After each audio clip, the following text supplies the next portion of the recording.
Hello, everyone. We're here to empower you. It's October. It is Residents' Rights Month, and I am here. I'm joined by my amazing colleague, Gloria Murray, who is a key part of our family empowerment team here at the LTCCC. As you know, we're here to assist you to start family councils in your long-term care residents. And along with empowering you and assisting you in building a family council, we're also here to bring you information to help you advocate for your loved ones. And on today's Family Empowerment Hour, we've asked Erica Salamita from Alzheimer's Association to join us since it's Residents' Rights Month. Erica is going to talk to us about dementia and Alzheimer's. So please feel free to raise your hands, to ask questions, and to put them in the chat so that we can have a meaningful discussion with Erica today. Great. Thank you so much, Janine and Gloria, for having me. Thrilled to be with you today. Just to introduce myself a little bit, as Janine said, I'm Erica Salamita. I am the Director of Community Outreach for the New York State Alzheimer's Association Coalition. And what that is our coalition of 7 New York State Alzheimer's Association chapters that we operate across the state, covering all 62 counties of New York. So I've been in this role going on 11 years with the Alzheimer's Association, but wanted to let you know that prior to this, I spent a long time in the long-term care world. I worked for 10 years in a nursing home directly with patients with dementia and Alzheimer's, and then I spent about 3 years as a memory care director in an assisted living community. So I come to you kind of with that background, and also with a person who had 2 grandmothers who both had Alzheimer's disease. So this disease runs in my family. And I certainly know the toll it takes on the caregivers, whether you are providing that direct care or whether you have a loved one in a care facility, you're still a critical part of the care team. So happy to join you today. Really, ask anything, certainly questions about Alzheimer's and dementia. We don't have a formal presentation planned. I wanted to tell you a little bit about what I do at the Alzheimer's Association. So, part of what we all do across our 7 chapters is to provide care and support for individuals and their caregivers that are impacted by the disease. So this really comes to play in terms of caregiver support services.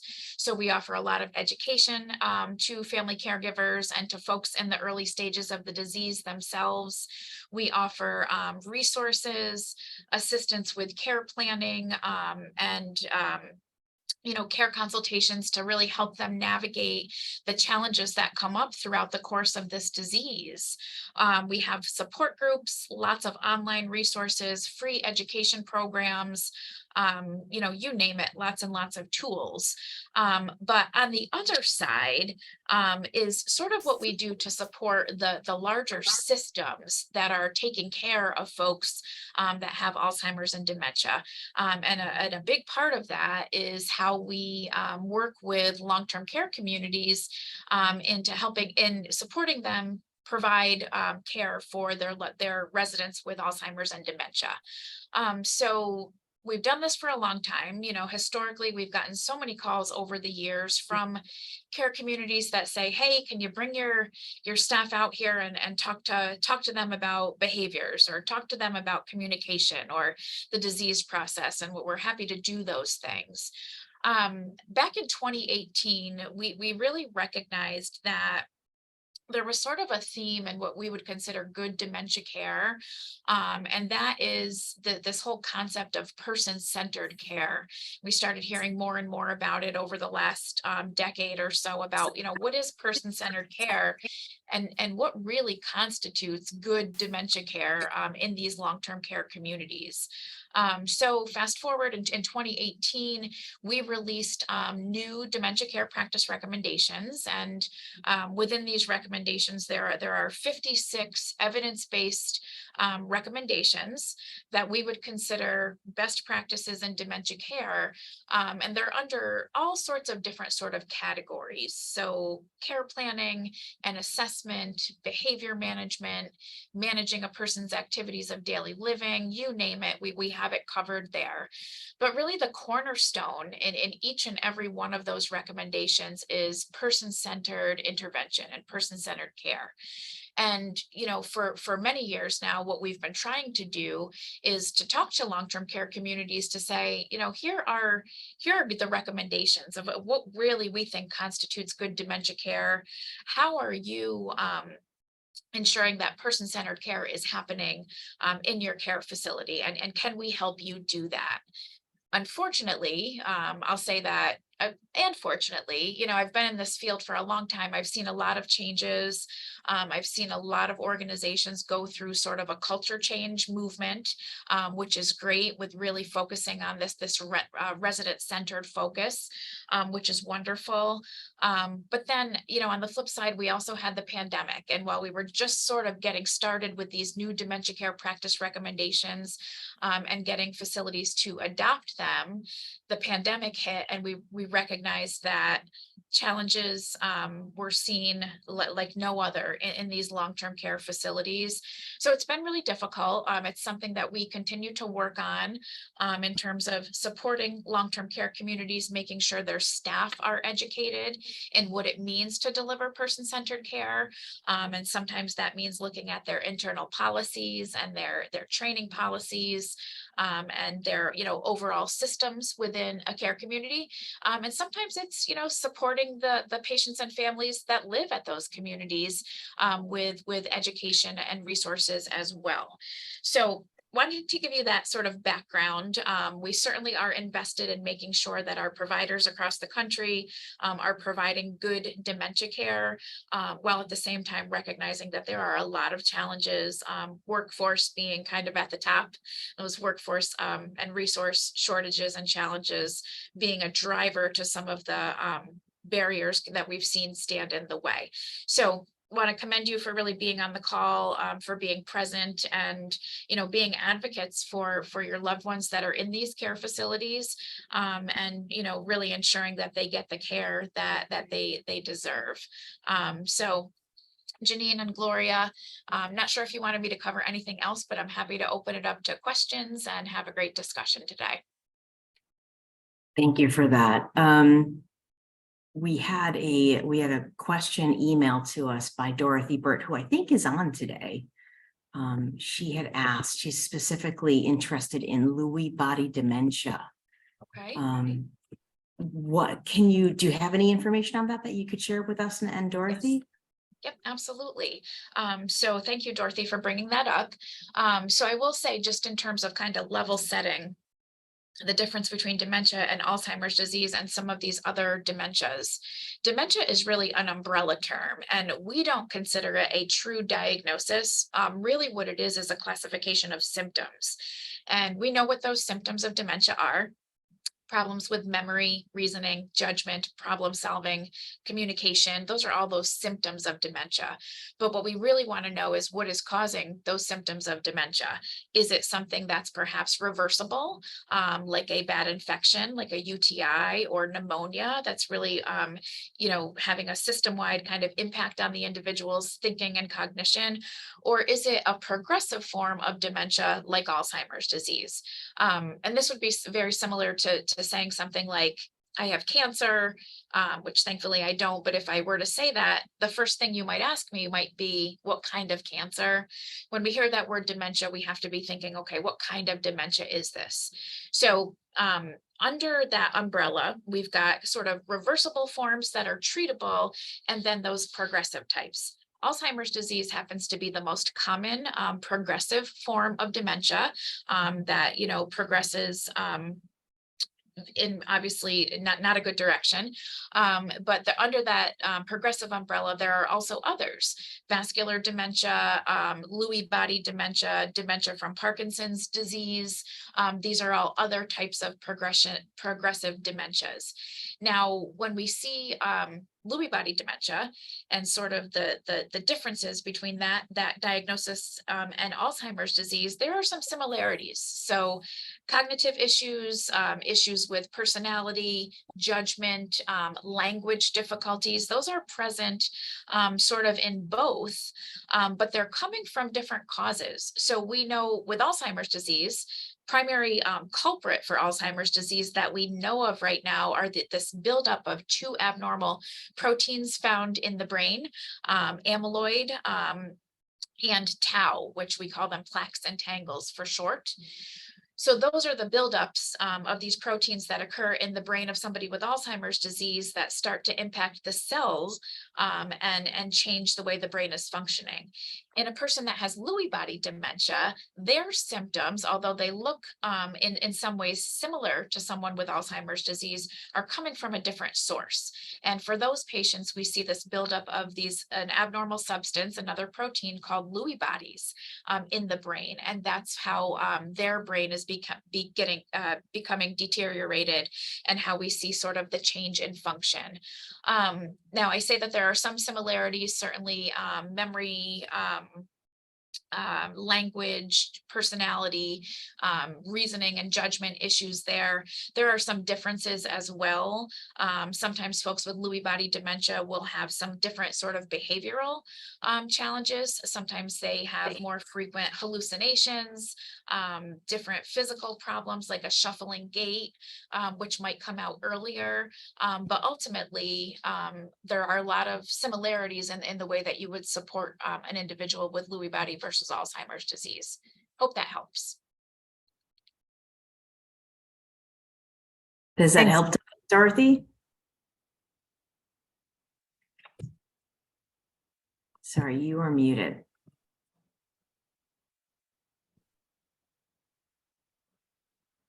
Sorry, Dorothy, you're muted. Sorry, I always forget that. It fits with what I've read and heard about Lewy body, but it doesn't fit with my husband's experience of having Parkinson's and Lewy body. We saw over the years tremendous differences between Alzheimer's type dementia, which my father had, and my husband's experience.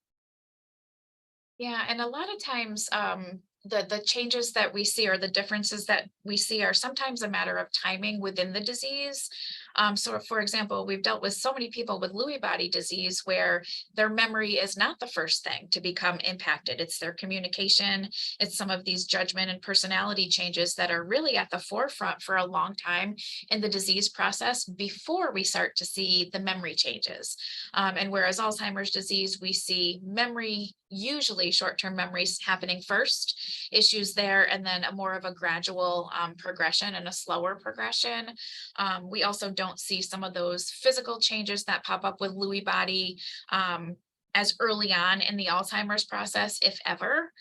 So there are certain differences there, certain similarities as well. Ultimately, they're two different causes of dementia. So thank you for bringing that question up, Dorothy. Always good to let people know that there's more than one type of dementia. Thank you for that. And thank you, Dorothy. And for all of you who might have a question, feel free to raise your hands and we will do our best to answer them during this session. And if we can't, we will email you the response that we can find for you. Is there any other questions, Janine? From the list of people who had signed up, Beverly Jones, I'm sorry, not someone has. Beverly Jones had asked, how do you know if your family member has dementia without a diagnosis? Yeah, that's a great question. So one of the things that we do at the Alzheimer's Association is really try to educate people on the warning signs of Alzheimer's disease. And there's a few it's important for a lot of reasons, but an early diagnosis is so important, especially now, because we have 2 new medications approved for Alzheimer's disease, which we might have time to talk about today. So I want to say if you go on our website, alz.org, and just put in the search bar warning signs, you're going to get a list of 10 warning signs that pop up. So the first one is memory. You know, we usually see these problems with short-term memory pop up early on in the disease process. But I want to say that that's a piece of the puzzle. There are 9 other warning signs that we want people to recognize that are not necessarily associated with memory. So it's important to look at sort of the whole picture. A person's memory might be absolutely fine, like in the case of somebody that has Lewy body dementia, but you might start to see them have trouble with word finding and communication skills, personality changes that pop up that are really uncharacteristic of themselves. You might see their reasoning and their judgment not kicking in like yours and mine would. You know, for example, we all get those calls, those robocalls or calls from telemarketers or people trying to scam us pretty frequently at this point. You and I know we don't give anybody any kind of information out at all. Our judgment kicks in immediately. Somebody with a cognitive issue, perhaps Alzheimer's disease, perhaps another form of dementia altogether, may not have that judgment kick in when they need it to. So memory is that first one, but again, it's 1 out of the 10. We see, again, challenges with words become an issue. We see problem solving ability become an issue. So think about the problem solving that we go through each and every day without thinking that it's problem solving.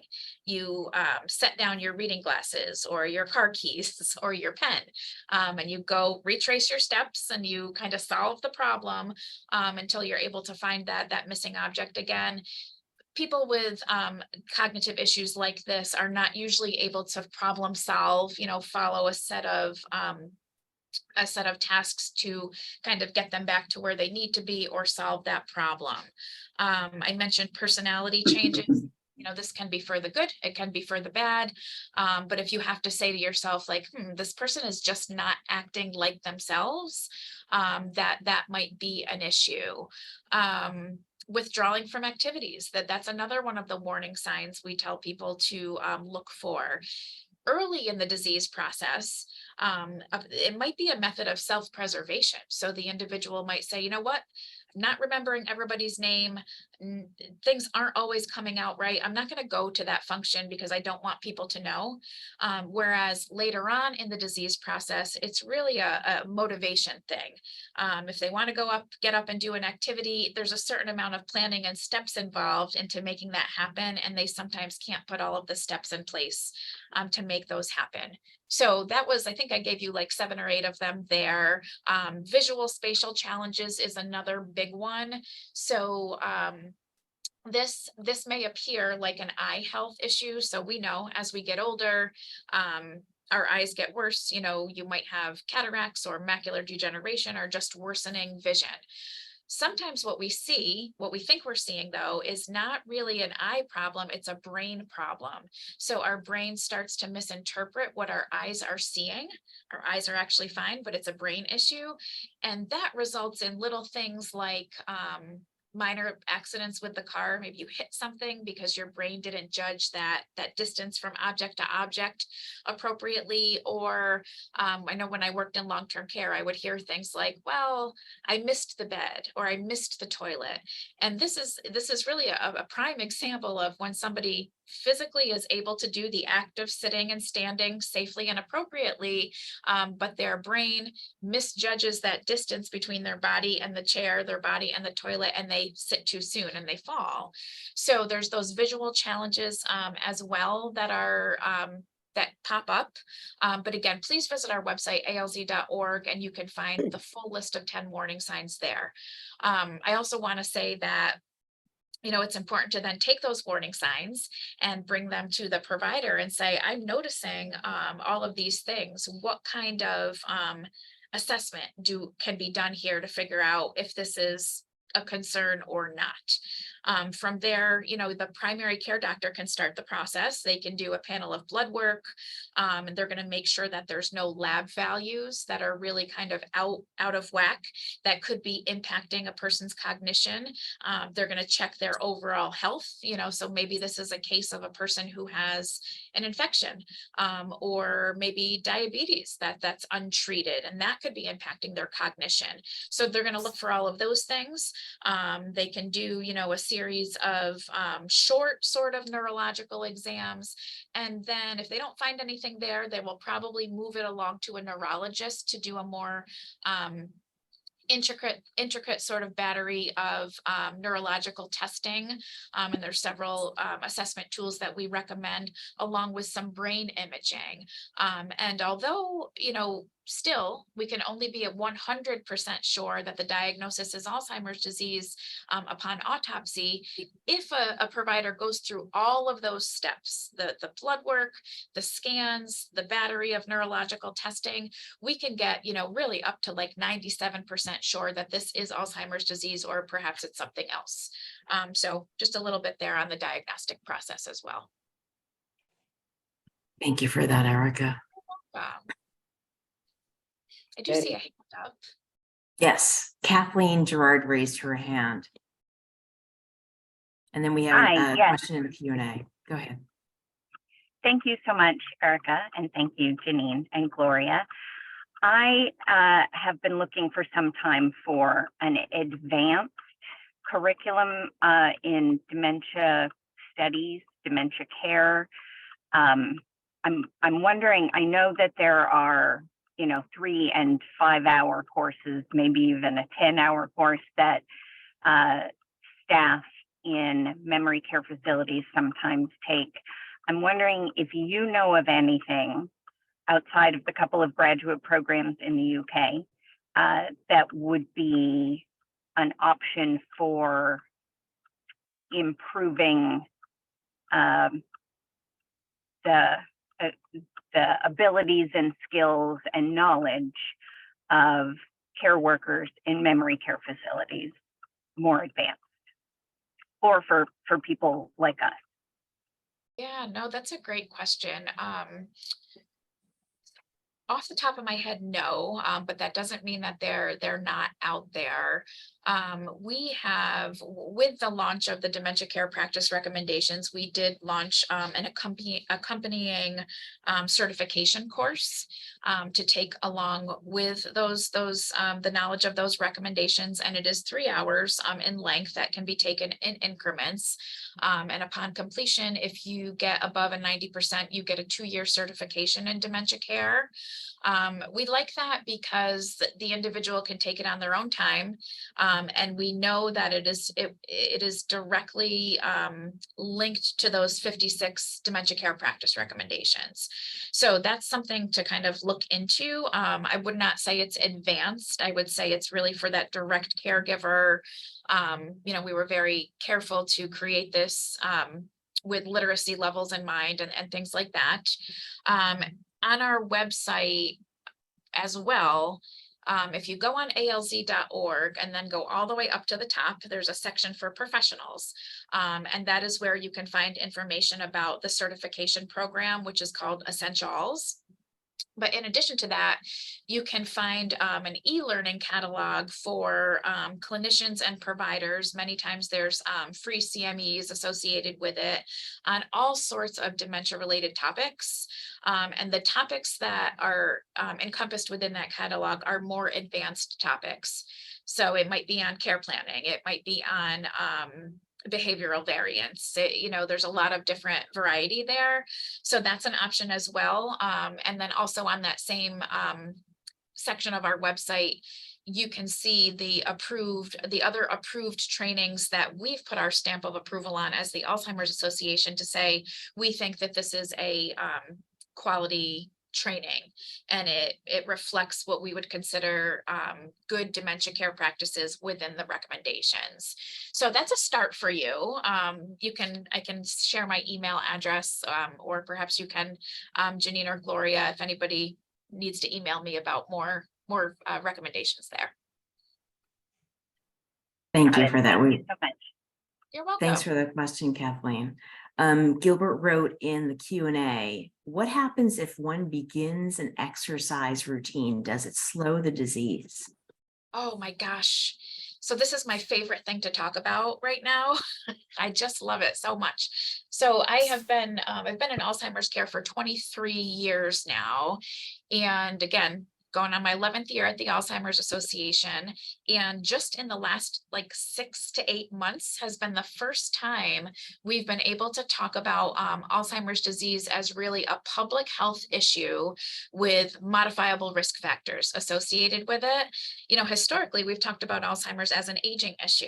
And what we've really learned through some of the great research that's been done in the last several years is that there's something that happens across our lifespan, which really impacts our risk for Alzheimer's disease later in life. And one of the things that has kind of led us down this pathway, forcing us to think in this public health direction, is the fact that we talk about Alzheimer's disease in terms of stages: early, middle, and late. And there's many different staging models out there, but that's probably the simplest.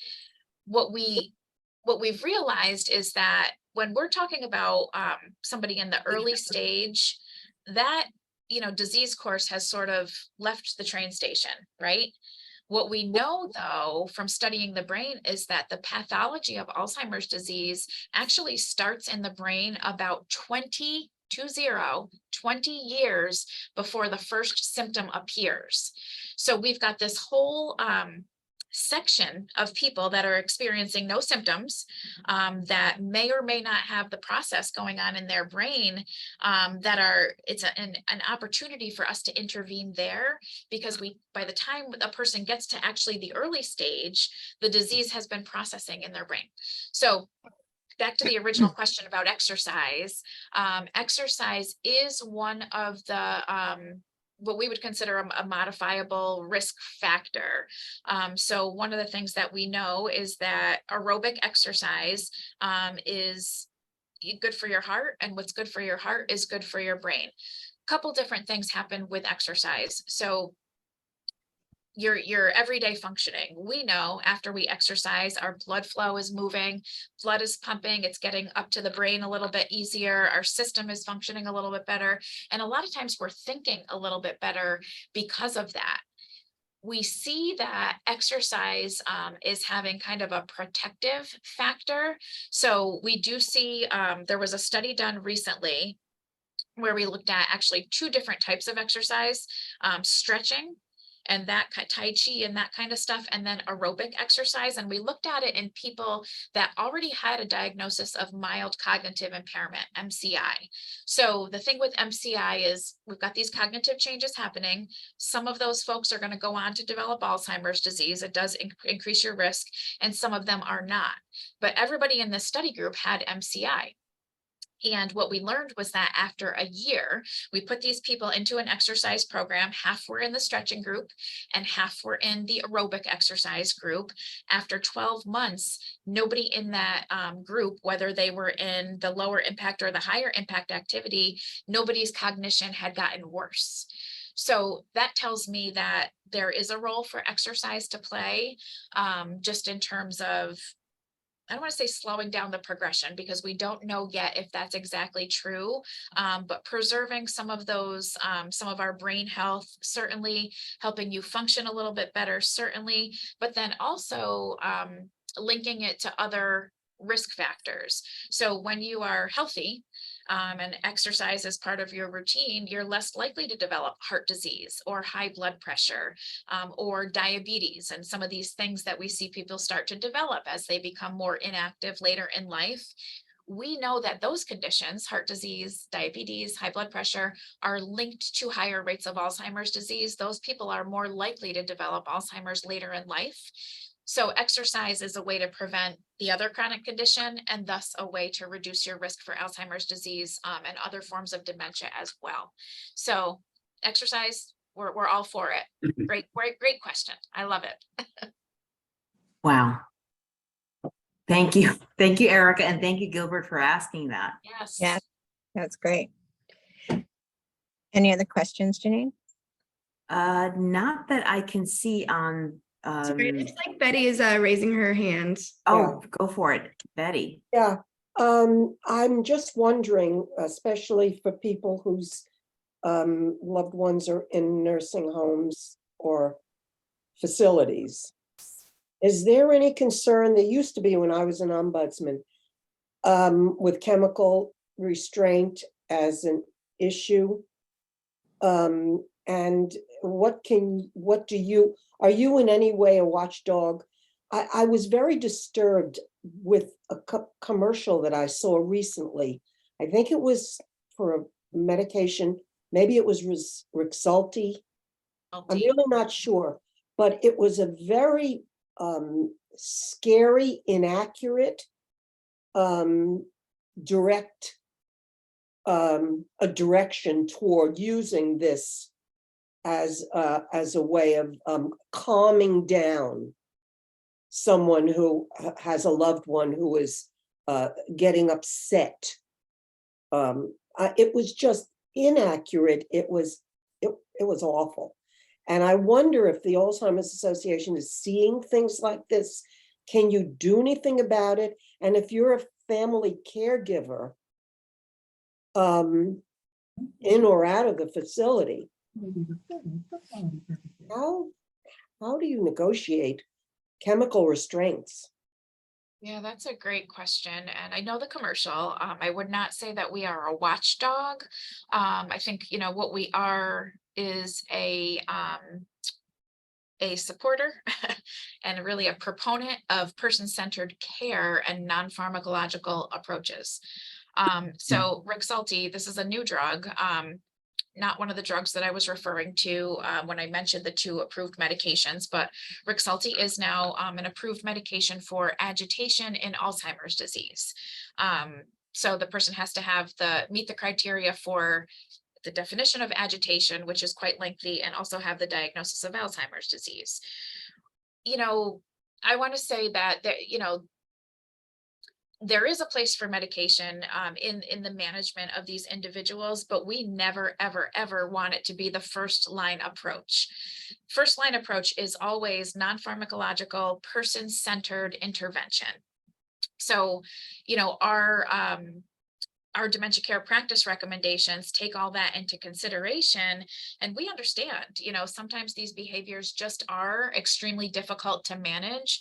But even at that point, when the option is behaviors, we need to make sure that they are happening in conjunction with good dementia care, good person-centered care, and that it is not seen as a measure of chemical restraint, because that's not appropriate. I don't know. I don't know. This drug is so new that I apologize. I'm not sure of all of the impact of it, and if it needs to be looked at like, say, an antipsychotic medication would be. For example, there are a lot of Alzheimer's patients that are put on Seroquel or other types of medications like that. And the goal and the requirement around those medications is that you always try to reduce those medications and reduce that. We've come a long way in that area of kind of reducing the physical and chemical restraints. I'm not sure around Rexulti if there's those same kind of recommendations. I would hope so. And I can certainly look into that. But as a family member of a loved one in a care facility, I think your job as an advocate is to really, really encourage person-centered care as the first line of defense, and trying everything possible to manage this individual before the medications are resorted to. And so, person-centered care, I always say, if you're the family caregiver, you're the expert in your person, and as well as the person is an expert in themselves, right? And the good pieces and the meaningful pieces around person-centered care and the things that make that care really unique are all of those little information nuggets that you as the care partner are going to give to the care providers about your loved one.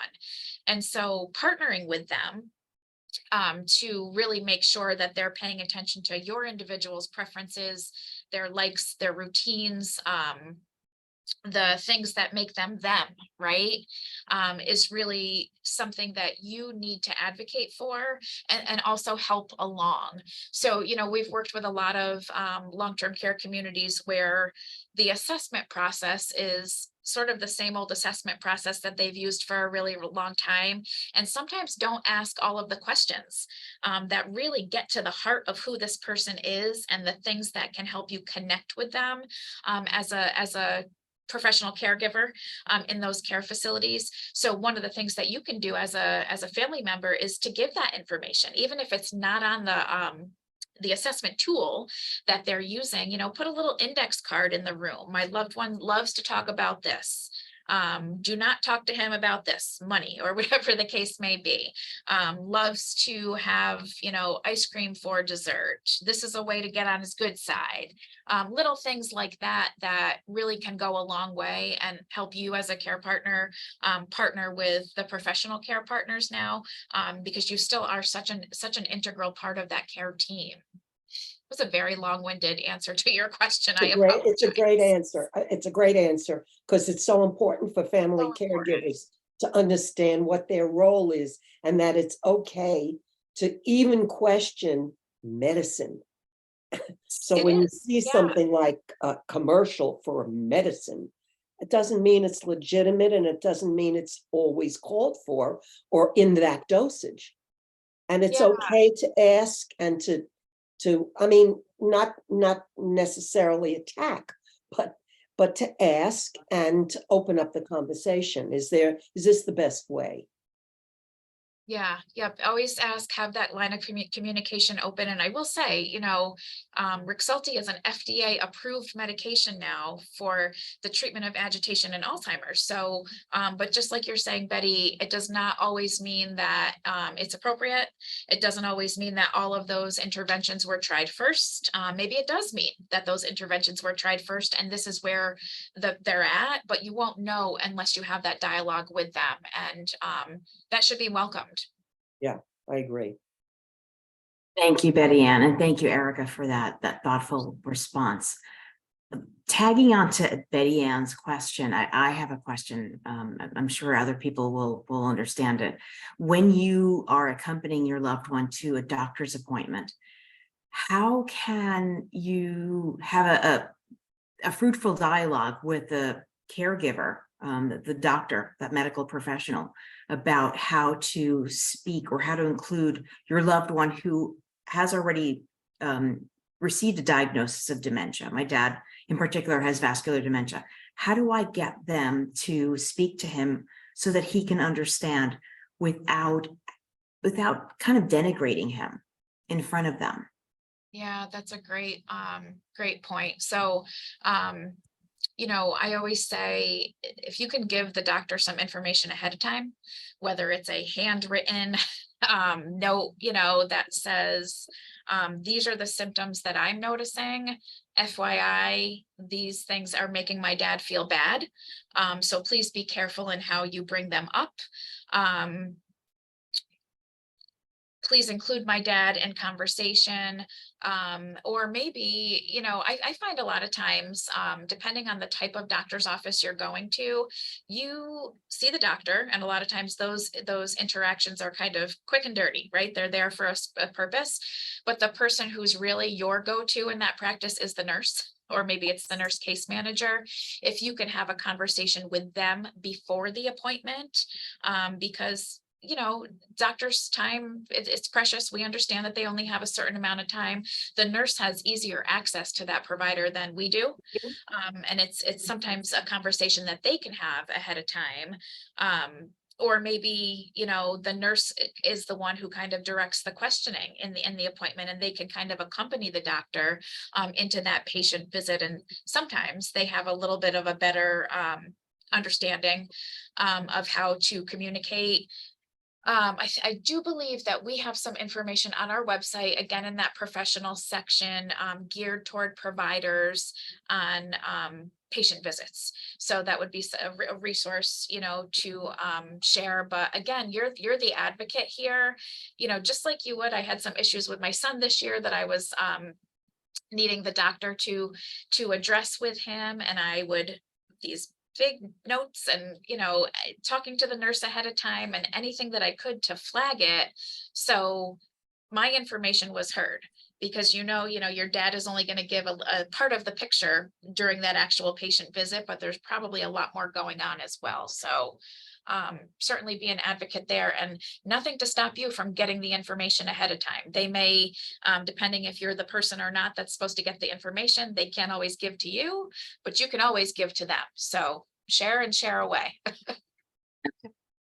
Thank you for that. That's really good advice. I appreciate that.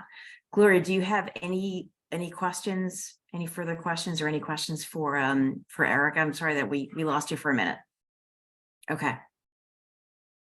Oh, I'm sorry. You're muted. That's okay. Sorry.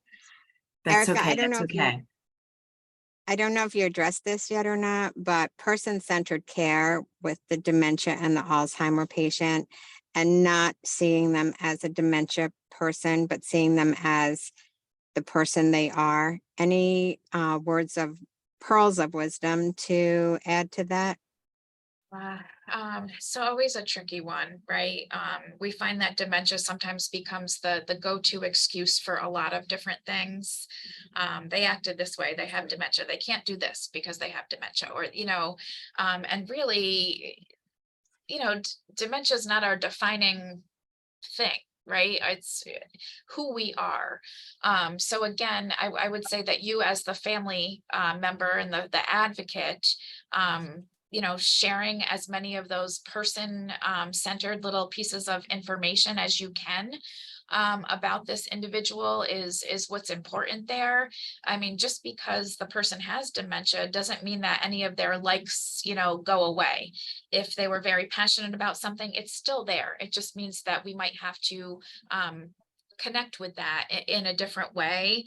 I know that's a very hard thing to tackle, because I find that we have this conversation in so many different ways. When we talk to long-term care communities, we want to, say that this is a person, who had a job, who raised a family, who was a contributing member to society, who was proud of things, who maybe is not proud of things, over their lifetime.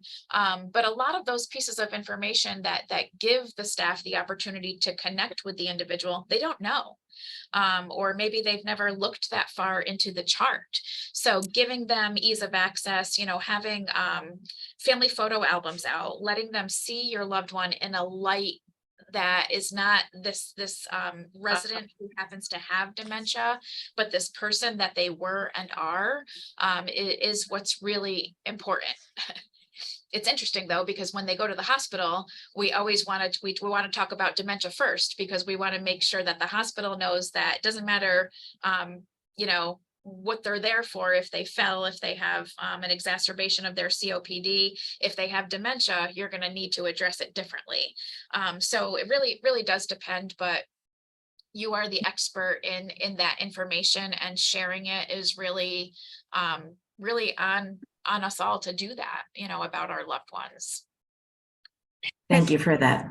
Yeah, I just want to say that sometimes it's very hard, because a facility may, if the facility the resident is residing in, may look at them as being able to make some decisions, right? Because they're not deemed incapacitated, but the family representatives or whoever is saying, no, they have dementia. They don't understand what you're saying.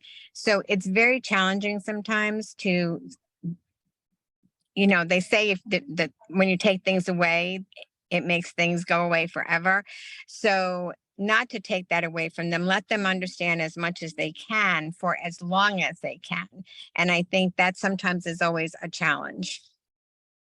It definitely is. And there definitely is that back and forth there between, the decision making, and certainly protecting the residents' autonomy, and then, safety when it comes to not being able to make decisions. And, this is a great conversation to have during the care conferences or the case conferences, whatever they're called these days, with the whole care team. And it really, with this understanding of their decision making capacity is really going to fluctuate. Day to day, they should be given the power, just like we have the power to make all the decisions that they can. Might not be the best decision or the decision that we would make, but they still should be given choices and the decisions. So sometimes, having that conversation of what things really make sense for the resident themselves to still have a part in deciding, that conversation needs to happen. And sometimes it's not the family member being the advocate there. It might be the staff member saying, you know what, I've noticed that he can tell me, what he wants to do today, or if he wants to go to an activity, or what he wants to eat on that particular day. And we think that's great. We want him to be able to make those decisions for as long as he possibly can. But on the days that he can't, we appreciate your guidance as the family member in kind of knowing what he likes and dislikes, and helping us, provide the care for him. So much of this is about communication. And I say, person-centered care is relationship-based care, but it's also the relationship that you as the family caregiver have with the professional care providers. And, as I mentioned, I had two grandmothers, both were in long-term care communities, and I was a tough critic. Just being in this role, I automatically would see like, oh my God, that's not right, but we have to recognize that their jobs are difficult too. And our loved one is there because they can provide a type of care that we cannot. So, what things are we willing to kind of be okay with? And what really things do we maybe want to partner with the facility staff with to make better for our loved one? And sometimes, it's just as simple as saying, I know this work is really hard that you're doing. I appreciate you, you doing this for my loved one. Is there anything that I can do that would make your job as his aide a little bit easier? And they might say, well, it would help if you brought in X, Y, and Z, or it would help if I knew when you were coming so I could, tackle something right after you're here, when he's been in a good mood. So, and those are just two examples that may or may not be appropriate, but sometimes just asking the care partner, what can I do to make this work a little bit better, is an option. Right. So more being a care partner versus, Yep. right. You're not, you're the care partner, not maybe the caregiver, because they are in the facility, but you're the care partner who is helping to provide that care and maybe making that person's room a little bit more familiar to them with their story. So, and Kathleen, I think, had posted something in the chat about, especially with the rotating cast of characters that come in to take care of the residents. It is important. So maybe make that room be more about that person. So when they come in, they know something or can surmise something about that person, whether it's, writing down their story or something. I think that's where the care partnership comes in, is to make sure that what you're doing is making them feel at home and letting the staff know who they are, which I Yeah, think and is important.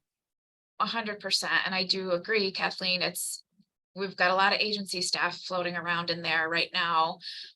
They're rotating cast of characters, kind of skeleton crews a lot of times, and it's hard. And the last thing we want is the staff to not do this because, or, take that little extra step. Maybe it's just an extra conversation or connection with the loved one because they don't have access to information, or it's too hard for them to get the information.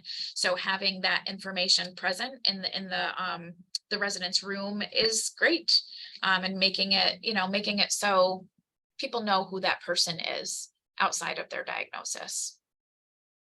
And what do you think about letting the person answer the questions that are being asked to them by a staff member versus the family stepping in because they don't think that the resident is answering yet? Or this is, I think this is important too, to let them still maintain whatever they have for as long as they have.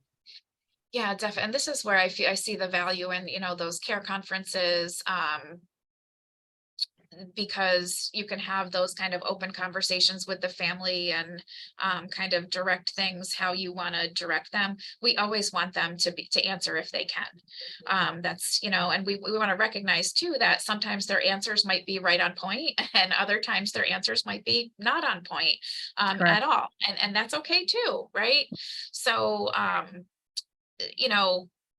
I think family members come from a place of caring and they want to make sure, sometimes there's guilt there and they want to make sure that everything is happening just so for their loved one when they're not in their care and in the care at the facility. But it is okay to let them make those decisions. And, it's always appropriate to recommend to the family member that we have a lot of education and resources to offer at the Alzheimer's Association, because we're happy to meet with that family and discuss some of these issues as well. Great. Thank you Thank for you, that, Erica. Erica. Thank you so much. Charlie Galligan. We see you have your hand raised. I think what was Gilbert ahead of me? Sorry, I'm jumping you to the queue because frankly, you're a new voice. Well, it's just a comment. So my name's Charlie Galligan, and I'm a family caregiver up in Rhode Island. I would just say, Erica, I'm thoroughly impressed by you and a lot of great information. Thank you for all that. And every day I'm with my mom at her nursing home, and I'm always thanking the staff and asking them what I can do to make their jobs easier. The only point you made that I kind of veer off from is if they ever ask, I mean, they don't with me, but if to any other families on this call, if they ever ask, oh, it would be helpful to know when you're coming, I would say no way. That in itself could be a red flag. Yeah, yeah. Yes. Sometimes, yeah,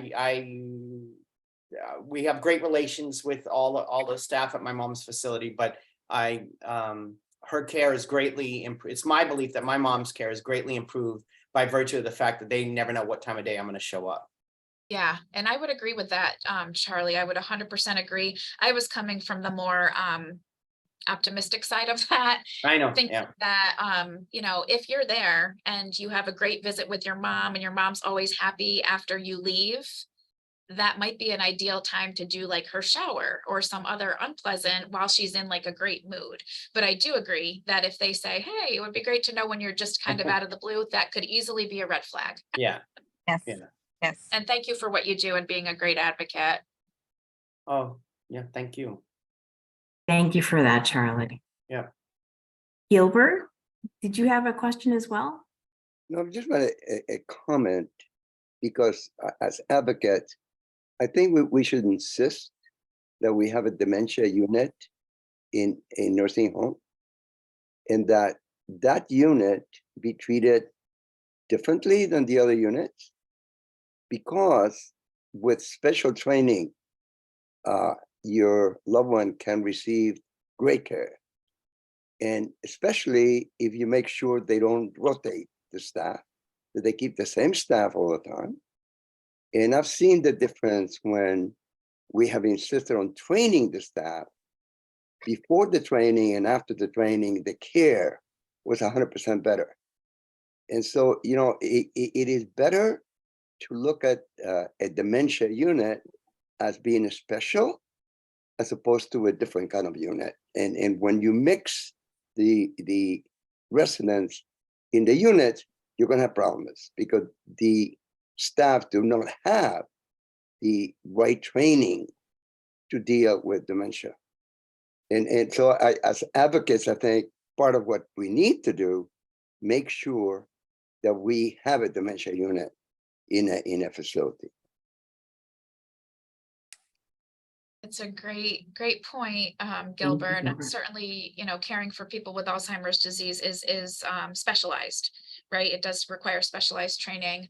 That is there's a complex issue on top of that, in that there's licensures and different things that are required for facilities to have a special unit, like an Alzheimer's unit, and perhaps it's not something that the facility has ever gone down that path of to seek that special licensure.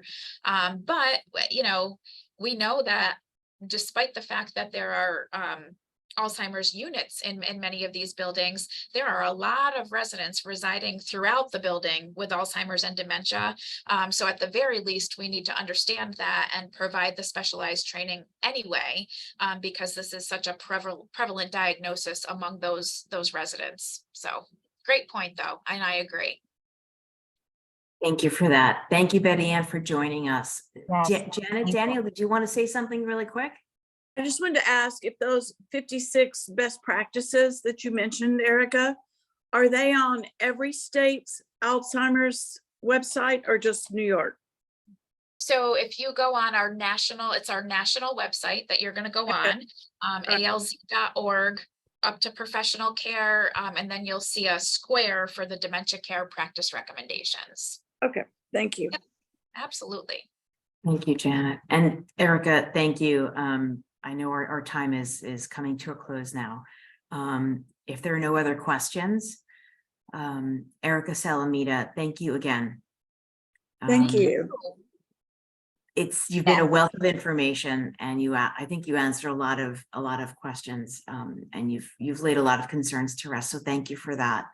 Erica Salamita from the Alzheimer's Association. And thank you everyone who either tuned in or joined us in person today for our monthly Family Empowerment Hour with me and my trusted colleague and amazing colleague, Gloria Murray, who is also always has pearls of wisdom falling out of her mouth all the time.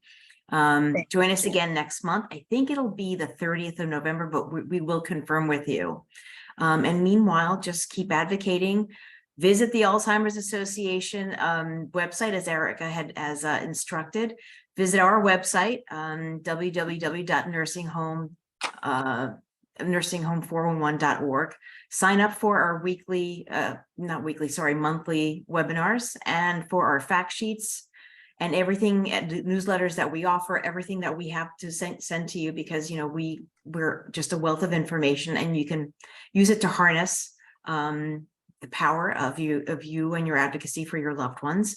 And count on Gloria and I helping you to build, maintain, and form family councils throughout the United States, especially in New York State, because family councils, I can tell you from my own experience, we make magic. We empower and we advocate for residents and for your loved ones. So thank you for joining us again, and we'll see you in November. Thanks. you. Thank you. Bye. Bye-bye.